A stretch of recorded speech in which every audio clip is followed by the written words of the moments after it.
ബീഹാറിൻ്റെ പുതിയ മുഖ്യമന്ത്രി നിതീഷ് കുമാർ. 10ാം തവണയാണ് ഇദ്ദേഹം വീണ്ടും മുഖ്യമന്ത്രിയായി സ്ഥാനമേൽക്കുന്നത്. സത്യപ്രതിജ്ഞ ചൊല്ലിക്കൊടുത്തത് ബീഹാർ ഗവർണർ ആരിഫ് മുഹമ്മദ് ഖാനാണ്. എന്താ കഥ എന്ന പുസ്തകം രചിച്ചത് കൽപ്പറ്റ നാരായണനാണ്. കൽപ്പറ്റ നാരായണൻ്റെ ആദ്യത്തെ ബാലസാഹിത്യ കൃതി കൂടിയാണിത്. ഫുട്ബോൾ ലോകകപ്പിന് യോഗ്യത നേടുന്ന ഏറ്റവും ജനസംഖ്യ കുറഞ്ഞ രാജ്യം കുറാസോ ആണ്. അവിടുത്തെ ജനസംഖ്യ 1.5 ലക്ഷമാണ്. 2018 റഷ്യൻ ഫിഫ ലോകകപ്പിൽ ഐസ്ലൻഡ് യോഗ്യത നേടിയിരുന്നു. ഐസ്ലൻഡിൻ്റെ റെക്കോർഡാണ് കുറാസോ മറികടന്നിരിക്കുന്നത്.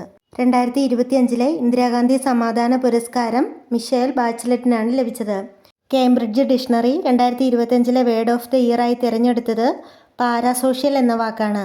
ഇതിൻ്റെ മീനിങ് നേരിട്ട് കണ്ടിട്ടില്ലാത്ത അല്ലെങ്കിൽ പരസ്പരം അറിയാത്ത ഒരു വ്യക്തിയെ കണ്ടു കഴിയുമ്പോൾ അയാളോട് വൈകാരികമായിട്ടൊരു ബന്ധമുണ്ടെന്ന് തോന്നുന്നതിനെയാണ് പാരാസോഷ്യൽ എന്ന് പറയുന്നത്.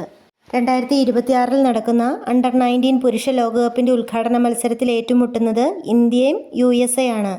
സിംബാബ്വെ, നമീബിയ എന്നീ രാജ്യങ്ങളിൽ വെച്ചാണ് 2026 അണ്ടർ 19 പുരുഷ ലോകകപ്പ് നടക്കുന്നത്. 2026 ഗ്ലോബൽ ബിഗ് ക്യാറ്റ് ഉച്ചകോടിക്ക് വേദിയാകുന്നത് ന്യൂഡൽഹിയാണ്. ലേലത്തിൽ വിറ്റഴിക്കപ്പെട്ട ഏറ്റവും വില കൂടിയ ആധുനിക പെയിൻറ്റിംഗ് പോർട്രേറ്റ് ഓഫ് എലിസബത്ത് ലെഡറർ.